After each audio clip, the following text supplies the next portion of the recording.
سنا ہے 14 فروری کوئی ڈے منایا جاتا ہے اور اس میں کچھ لڑکے جو ہیں وہ یہ کہتے ہیں کہ یہ ایک انٹرنیشنل دن ہے جس میں ہم نے پھول دینا ہے کسی لڑکی کو، اظہار محبت کرنا ہے۔ ایک سنار کے بارے میں عارف رومی نے لکھا ہے کہ وہ اس نے بے اولاد تھا تو اس نے ایک بچہ لے کے پال لیا، تو بچہ اس کو باپ کہتا تھا، اس کی بیوی کو ماں کہتا تھا۔ انہوں نے لے پال ایک بچہ تھا، اور یہ لوگ جن کی اولاد نہیں ہوتی ترس جاتے ہیں، کئی دفعہ ترسے ہوئے لوگ تھے، بچے کو لے لیا پالا، وہ بچے نے بھی حد کر دی فرما برداری کی۔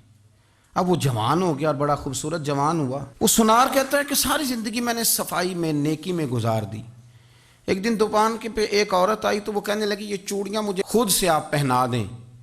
وہ کہتا ہے میں نے جب اس کا ہاتھ پکڑا تو میرے دل میں غلط خیال آ گیا، میں نے غلط نظریے سے اس کا ہاتھ پکڑا، اور جب میں نے اس کا وہ ہاتھ اس نظریے سے پکڑ لیا، تھام لیا، بہرحال وہ چلی گئی، لیکن وہ میرے ذہن کے اندر ناپاکی آ گئی۔ تو میں گھر گیا تو میری بیوی باہر کھڑی تھی اور رو رہی تھی، تڑپ رہی تھی۔ میں نے اسے کہا کیا ہوا؟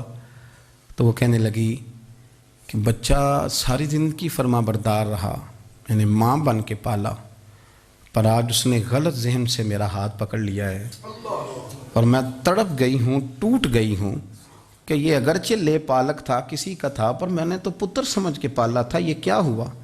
وہ کہتا میری چیخ نکل گئی۔ تو میں نے اسے کہا کہ یہ اس کی غلطی نہیں، یہ میری غلطی ہے، میں نے باہر آج نظر گندی کی ہے تو رب نے مجھے سزا دی، یہ مجھے سزا ملی ہے۔ تو کسی کی بہن کو پھول بھیجنا چاہتا ہے تو اگر اسی رات تیری بہن کو پھول آ گیا تو کسی کی بیٹی پر گندی نظر ڈالتا ہے تو اگر یہ تیرے گھر میں یہ قرض چکانا پڑا۔ وہ ایک دوست ہے تو وہ پسند کی شادی کر رہا تھا اس کے گھر میں، تو اس کی بہن نے کہا ہے اس کی بہن نے کہا، اس نے کہا بھائی تو مرضی کی شادی کر رہا ہے، میرا ابا اپنی پگڑی تیرے پیروں میں رکھتا ہے، ماں دوپٹہ رکھتی ہے کہ بیٹے ہم تباہ ہو جائیں گے، نہ کر، اور آج اگر تیرا یہ حال ہے تو پھر مجھے بھی اجازت دے، میں بھی مرضی کی شادی کروں۔ تو وہ کانپ گیا بری طرح سے، وہ کہتا ہے یہ تو کیا کہہ رہی ہے؟ اس نے کہا تو تیرے لیے اگر یہ جائز ہے تو میرے لیے کیسے منع ہو گیا؟ تو یہ کوئی مہذب قومیں نہیں جو ایسے کرتی ہیں، یہ کوئی تعلیم یافتہ ہونے کی یا گورا چٹا ہونے کی علامت ہے؟ کیا آپ کسی کو پھول بھیجیں گے؟ شرم نہیں آتی؟ مہذب قوم اور شریف لوگ کون ہوتے ہیں؟ میرے نبی کریم علیہ السلام نے فرمایا الحیاء من الایمان، حیا تو ایمان کا حصہ ہے، اگر تیری نظر زیادہ جھکی ہوئی ہے تو زیادہ حیا والا ہے۔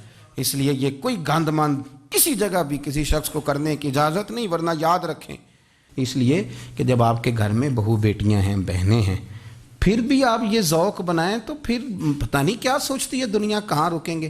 اس لیے یہ ساری رسومات ان لوگوں کی ہیں جو بے حیائی کو پروموٹ کرتے ہیں، اور پھر طرح طرح کے وائرس ان کی زندگیوں میں آتے ہیں، پھر ان کی لاشوں سے تعفن نکلتا ہے، تعفن، اور پھر یہ حال ہوتا ہے کہ وہ دفنانے کے نہیں جلائے جانے کے قابل ہو۔ اللہ سے ڈرے، اللہ ہمارے حال پہ رحم فرمائے۔ اس لیے کوئی ایسی غلط حرکت نہیں کریں، بچوں پر نظر رکھیں۔ اللہ ہمیں سمجھنے کی توفیق عطا فرمائے۔ Oh Allah the Almighty